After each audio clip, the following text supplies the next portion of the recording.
اللهم صل على سيدنا ومولانا محمد وعلى آل سيدنا ومولانا محمد ومولانا محمد وبارك وسلم عليه. انتہائی واجب الاحترام معزز دوستو بزرگو، قرآن مجید فرقان حمید سے دو آیات مبارکہ آپ کے سامنے پڑھی ہیں.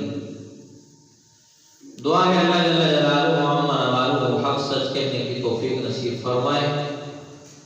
سننے اور سمجھنے کے بعد اللہ رب العزت مجھے اور آپ کو عمل کرنے کی توفیق نصیب فرمائے.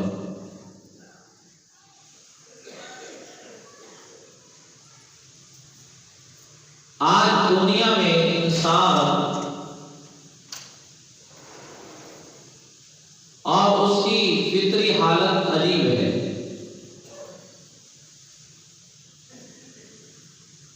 اگر انسان ماننے پر آ جائے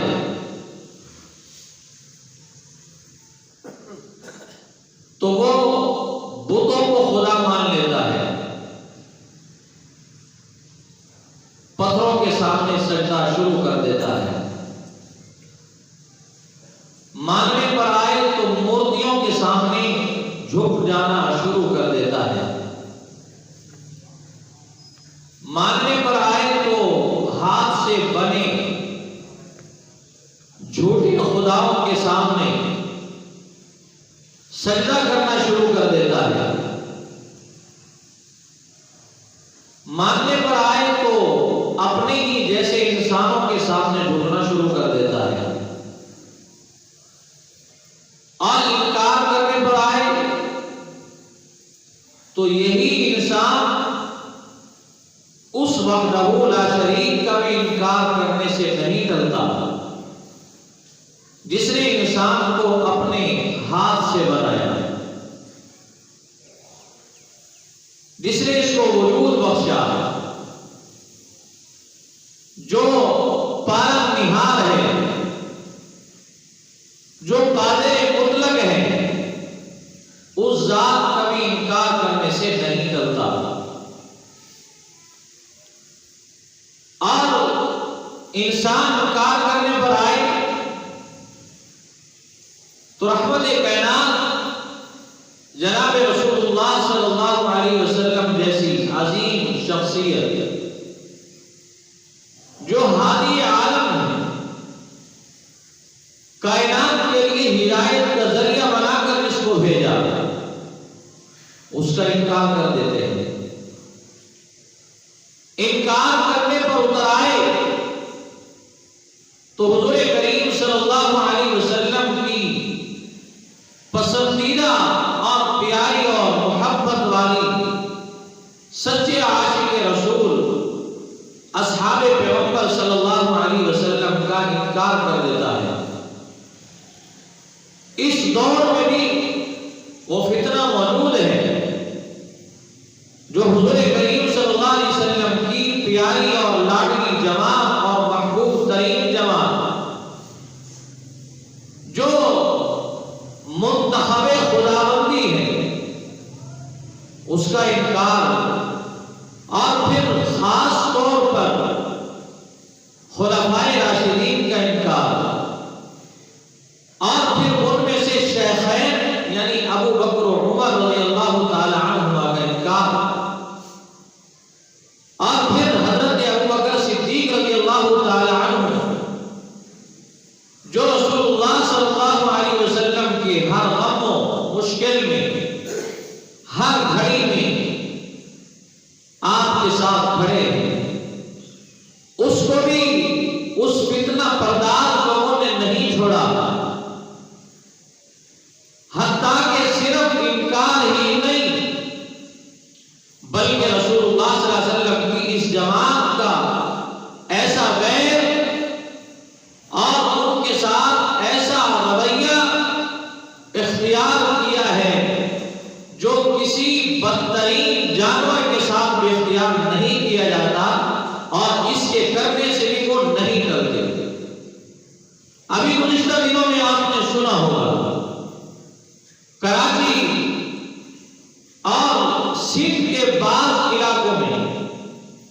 نبی کریم صلی اللہ علیہ وسلم کے اصحاب کو سرعام گالی، سب و شتم اور تبرہ بازی کرنے سے انہوں نے دریغ نہیں کیا. تو آپ بتائیں، جو لوگ ان ہدایت کے چراغ اور روشن ستاروں کو معاف نہیں کرتے، وہ مجھے اور آپ کو کیسے معاف کر سکتے ہیں؟ حضور کریم صلی اللہ علیہ وسلم کے صحابی حضرت ابو بکر صدیق رضی اللہ تعالی عنہ، جو اول مسلم ہیں، حضرت خدیجہ رضی اللہ تعالی عنہ کے بعد مردوں میں سب سے پہلے اسلام کی بنیاد ڈالنے والے جناب سیدنا حضرت ابو بکر صدیق رضی اللہ تعالی عنہ. شریعت کا اصول یہ ہے کہ جو آدمی کسی بھی کام کی ابتدا کرتا ہے، جو آدمی کسی خیر کی بنیاد ڈالتا ہے، جو آدمی کسی اچھائی کی بنیاد ڈالتا ہے، جو آدمی کسی نیکی کی بنیاد ڈالتا ہے، تو یہ بھی حدیث پاک میں آتا ہے کہ رسول اللہ صلی اللہ علیہ وسلم نے فرمایا، سب سے پہلے اس بندے کے نام اعمال میں وہ نیکی جاتی ہے جس نے اس کی ابتدا کر رکھی ہوتی ہے. مثلا آج اگر ہم نماز پڑھتے ہیں، اگر ہم صدقہ اور خیرات کرتے ہیں، اگر ہم تہجد پڑھتے ہیں، اگر ہم قرآن کریم کی تلاوت کرتے ہیں، اور اگر ہم مسجدیں بناتے ہیں اور مسجد کو تعمیر کرتے ہیں یا مسجد کے لیے جگہ خرید کرتے ہیں، تو یہ تمام نیکی کے کام ہیں، اور ان تمام نیکی کے کاموں کا ثواب جناب رسول اللہ صلی اللہ علیہ وسلم کے اصحاب صحابہ کرام رضوان اللہ علیہم اجمعین کے کھاتے میں جاتا ہے، اور ان تمام اصحاب کا ثواب حضرت ابو بکر صدیق رضی اللہ تعالی عنہ کے کھاتے میں جاتا ہے. کیوں؟ اس لیے کہ سب سے پہلے اگر کسی نے نیکی کی بنیاد رکھی، اور وہ نیکی اور وہ اچھائی جس کی بنیاد پر انسان نے جنت میں جانا ہے، اور وہ کلمہ ہے، ایمان ہے، اسلام ہے، اور وہ سب سے پہلے ابتدا بغیر سوچے سمجھے اللہ کے نبی صلی اللہ علیہ وسلم کی تصدیق کرنے والا اس دنیا میں اگر کوئی تھا، وہ حضرت ابو بکر صدیق رضی اللہ تعالی عنہ. جب ابو جہل بدبخت ویسے نے آپ کو ابھارنے کے لیے کہ آپ ہاتھ سے موقع جانے دینے کا نہیں ہے، معراج سے حضور کریم صلی اللہ علیہ وسلم واپس تشریف لائے، آپ علیہ السلام کے بارے میں خبر پھیل گئی کہ ایک آدمی راتوں رات ساتوں آسمانوں کو عبور کر گیا، حتیٰ کہ عرش معلیٰ پر پہنچا، سدرۃ المنتہا تک پہنچا، جنت کے آٹھوں دروازوں سے جھانکا، بیت المقدس کی سیر کی ہے، اور جہنم کو آپ نے اپنی آنکھوں سے دیکھا. احوال جہنم کو حضور کریم صلی اللہ علیہ وسلم نے بیان فرمایا. جب میرے اور آپ کے آقا رحمت دو عالم صلی اللہ علیہ وسلم نے یہ بیان فرمایا تو وہ چیخوں پکار اٹھے اور کہنے لگے، اس دھرتی پر کون ایسا آدمی ہو سکتا ہے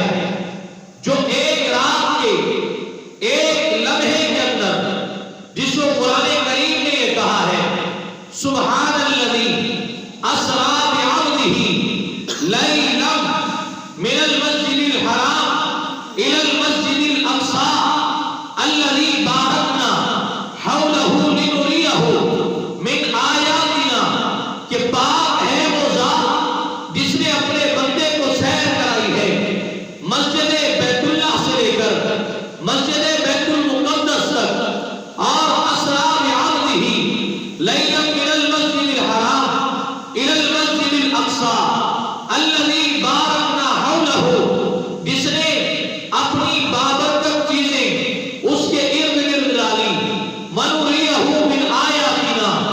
اور اس رب نے اپنے اس پیغمبر کو آسمان کی اس سیر کے اندر جو دنیا کی آنکھیں نہیں دیکھ سکتی،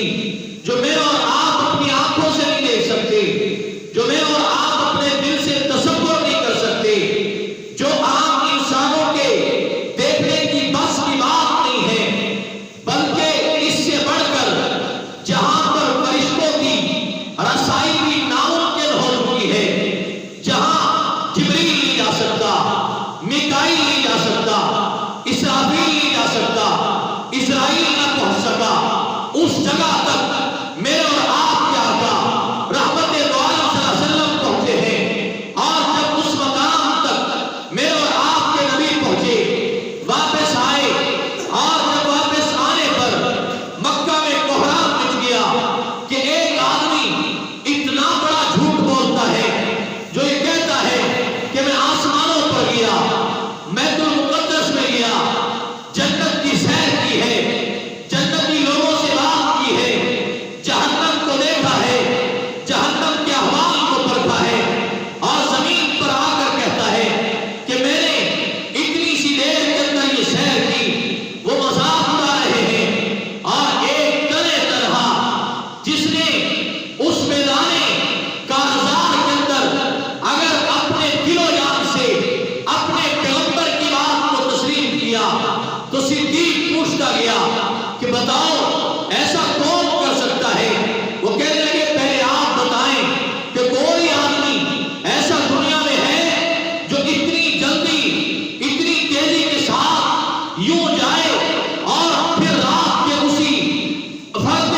واحد اکیلا جاتا ہے، اور وہ کہتا ہے میرے ساتھ فرشتے ہیں، کوئی انسان نہیں ہے، آسمانوں کی سیر کر کے آ گیا، کوئی مان سکتا ہے؟ صدیق اکبر کہتے ہیں کہ ٹھیک ہے، یہ ماننے کی بات تو نہیں ہے، لیکن صرف پہلے یہ بات بتاؤ کہ ایسا کہنے والا کون ہے؟ پھر اس نے کہا تجھے معلوم ہے جس کے ساتھ تیرا بچپن گزرا، جس کے ساتھ تیرا لڑکپن گزرا،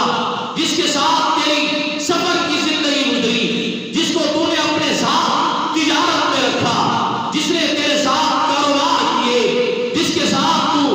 گھوڑے پر اور خچروں پر اور تو اونٹوں پر سوار ہو کر ملک شام اور یمن کے سفر کیے ہیں، اس کا نام محمد ہے، اور وہ یوں کہتا ہے کہ میں اتنی جلدی فلاں مکان سے ہو کر واپس آ گیا ہوں۔ صدیق اکبر رضی اللہ تعالیٰ عنہ کی زبان سے بے ساختہ جو جملہ نکلا، بغیر سوچے سمجھے، آپ نے یہ نہیں کہا کہ پہلے میں مشورہ کرتا ہوں، پہلے میں اپنے نبی کے پاس جاتا ہوں، پہلے میں اپنے محمد سے پوچھتا ہوں کیا اس نے نبوت کا دعویٰ کیا ہے یا نہیں کیا۔ اس نے کہا اگر یہ بات میرے اور آپ کے پیغمبر محمد کریم علیہ السلام نے کہی ہے، پھر اس میں جھوٹ کا امکان نہیں ہے، تو اس کی بنیاد صداقت کی ڈالنے والا، سب سے پہلے تصدیق کرنے والا، نبی کی نبوت کی گواہی دینے والا، نبی کے سفر کے معراج کا اقرار کرنے والا، اور آپ کے اقرار کر کے قیامت تک کی صبح تک مہرے نبی علیہ السلام کے سفر پر اگر اس دنیا کائنات میں کوئی شخص ہے تو اس کو ابو بکر صدیق کہتے ہیں۔ حضور واپس آ گئے، سفر سے آپ معراج سے آگے، انکار کرنے والوں نے انکار کیا، لیکن صدیق وہ ذات ہے جس نے بغیر مشورے کے اللہ کے نبی کے اس سفر کو مانا کہ نہ مانا؟ اس سے پہلے تو کسی نے نہیں مانا، نہ آپ نے کسی کو ذکر کیا، ذکر کرنے والے مکے کے کافر ہیں، مکے کے مشرک ہیں۔ حضور نے تصدیق یوں نہیں کہا کہ پہلے میں اپنے نبی سے پوچھوں گا، پہلے میں اپنے محمد سے پوچھوں گا، پہلے میں اپنے یار سے تصدیق کروں گا کہ یہ بات اس نے کہی یا نہ کہی، بلکہ فرمایا اگر یہ بات محمد کہتا ہے پھر ساری کائنات لٹک جائے لیکن محمد جھوٹا نہیں ہو سکتا۔ یہ تصدیق اگر کسی کے حصے میں آئی ہے اور یہ بنیاد اگر کسی نے ڈالی ہے تو یہ ابو بکر صدیق رضی اللہ تعالیٰ عنہ۔ نمبر 2،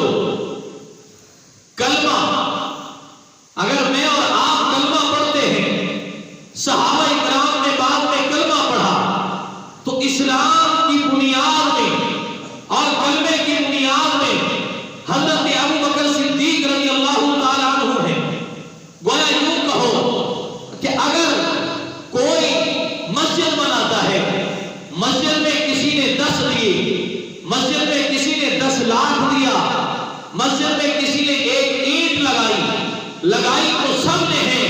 لیکن پہلا ثواب اس شخص کو ملے گا جس نے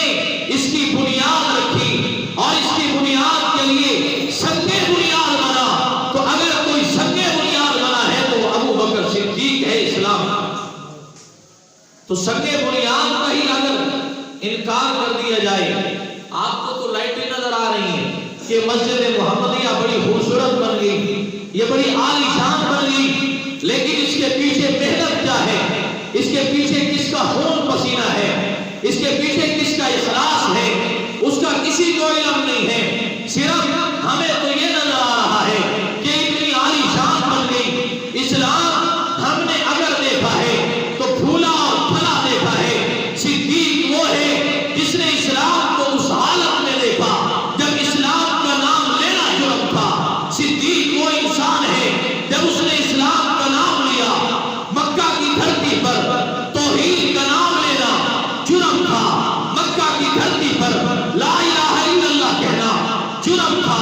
مکہ کی دھرتی پر توحید کا نعرہ لگانا جرم تھا، مکہ کی دھرتی پر کافروں کے بتوں کا انکار کرنا بڑا جرم تھا۔ اور اگر یہ جرم کسی نے کیا ہے تو یہ جناب ابو بکر صدیق رضی اللہ عنہ۔ لیکن آج یہ اگر کسی بدماش کو، کسی بے ایمان کو تکلیف ہوتی ہے، اس کی وجہ کیا ہے؟ اس کی وجہ یہ ہے جس طرح مکہ کے کافر بتوں کو پوجتے تھے اور صدیق اکبر رضی اللہ تعالیٰ عنہ نے توحید کا اعلان اپنے نبی کی زبان سے سن کر فوراً ہی وحدانیت خداوندی کا نعرہ لگایا۔ اگر ابو بکر صدیق کو وہ آج مانے تو ان کو گھوڑوں کا انکار کرنا پڑے گا، ان کو بتوں کے سامنے جھکنے سے رکنا پڑے گا، ان کو اپنے معبودان باطلہ کو چھوڑنا پڑے گا،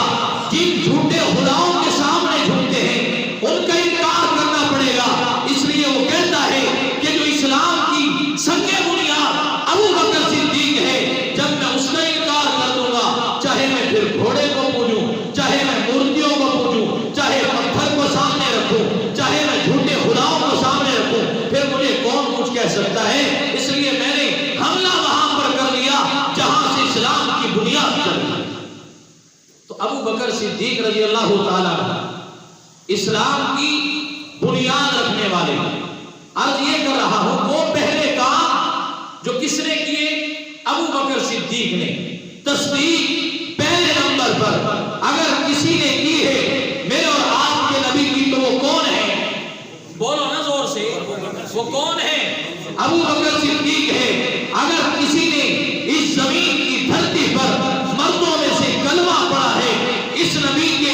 امتی ہونے کے ناطے وہ کلمہ پڑھنے والا پہلا مسلم کون ہے؟ ابو بکر صدیق ہے۔ اور اگر اس سرزمین پر اسلام کی بنیاد کے ساتھ ساتھ مسجد کی بنیاد رکھنے والا اور مسجد کی جگہ خرید کر دینے والا اگر کوئی اس دھرتی پر ہے تو وہ کون ہے؟ ابو بکر صدیق ہے۔ مسجد قباء بنی، وہاں پر جگہ خرید کر دینے والا ابو بکر صدیق ہے۔ مسجد نبوی بنی ہے جہاں میرے اور آپ کے نبی آج بھی موجود ہیں اور قیامت کی صبح تک آپ وہاں پر آرام فرماتے رہیں گے۔ اگر وہ جگہ خرید کر دینے والا ہے تو وہ کون ہے؟ ابو بکر صدیق۔ قرآن کریم کی تلاوت کی باری آئی، یا قرآن کا پتہ نبی کو تھا نہ، یا پھر اس نبی کے بعد اگر قرآن کا پتہ تھا تو ابو بکر صدیق کو تھا۔ بخاری شریف میں ایک روایت ہے اور دیگر احادیث کی کتابوں میں بھی ہے، رحمت دو عالم صلی اللہ علیہ وسلم کے اس یار نے ہی قرآن کریم کی ابتدا جب تلاوت کی تو مکہ میں ایک کوہرام مچ گیا، کافر اکٹھے ہو گئے اور کہنے لگے کہ اس ابو بکر کو مکے سے باہر نکال دو، اس نے ہمارے بچوں کو خراب کر دیا، ہماری نوجوان نسل کو خراب کر دیا، یہ یہاں پر بدامنی پھیلا رہا ہے، ہماری عورتیں اور بچے خراب ہو رہے ہیں، نوجوان لڑکے خراب ہو رہے ہیں۔ حضرت ابو بکر صدیق رضی اللہ عنہ کے پاس آئے اور کہنے لگے ابو بکر آپ مکے سے نکل جائیں، آپ کے لیے یہی بہتری ہے۔ حضرت ابو بکر صدیق رضی اللہ تعالی عنہ پوچھتے ہیں کہ میرا جرم کیا ہے؟ کہا تم تلاوت کرتے ہو، تمہاری تلاوت سن کے ہماری عورتیں اور ہمارے بچے خراب ہوتے ہیں، تم نے اگر یہ کتاب پڑھنی ہے تو جاؤ مکے کے علاوہ کوئی اور جگہ تلاش کرو جہاں جا کر تم نے تلاوت کرنی ہے۔ حضرت ابو بکر صدیق یہاں سے تشریف لے کر جانا چاہتے ہیں، راستے میں چلتے چلتے ایک مکے کے سرداروں میں سے ایک سردار جس کا نام ابن الدغنہ ہے، اس کے ساتھ ملاقات ہو جاتی ہے۔ حضرت ابو بکر صدیق کو دیکھ کر پوچھتا ہے آپ اتنے مغموم اور اتنے پریشان کیوں ہیں؟ حضرت ابو بکر صدیق کہتے ہیں مجھے مکے کے لوگوں نے کہا آپ مکے کو چھوڑ جائیں، تو اس ابن دغنہ نے کون سے الفاظ کہے جو اللہ کے پیارے نبی کو حضرت خدیجہ الکبریٰ رضی اللہ تعالی عنہا نے بخاری شریف کے دوسرے صفحے پر کتاب الایمان سے پہلے یہ آیت حدیث پاک موجود ہے تو حضرت خدیجہ رضی اللہ تعالی عنہا نے اس موقع پر کہا تھا جب جبریل پیغمبر کے پاس وحی لے کر آیا، اللہ کے نبی خوف ہو گیا، ڈر دل میں بیٹھا۔ میرے اور آپ کے نبی کو حضرت خدیجہ کہتی ہیں انک لتصل الرحم وتحمل الکل وتعین علی نوائب الحق، میرے نبی آپ کو اللہ کبھی ضائع نہیں کر سکتا، آپ کو لوگوں کے ساتھ صلہ رحمی کرنے والے ہیں، بے کسوں کا سہارا بننے والے ہیں، جو بوجھ نہیں اٹھا سکتے ان کا بوجھ اٹھانے والے ہیں، جن کو مدد کی ضرورت ہوتی ہے آپ ان کی مدد کرتے ہیں۔ پھر یہی جملے رب نے ابن دغنہ کی زبان سے صدیق اکبر کے بارے میں کہلوائے، وہ مکہ کا کافر، وہ مکہ کا سردار صدیق کو کہتا ہے انک لتصل الرحم وتحمل الکل وتعین علی نوائب الحق۔ اے ابو بکر صدیق تو جیسا انسان اس مکے کی دھرتی سے اگر چلا گیا، پھر مکہ کی دھرتی پر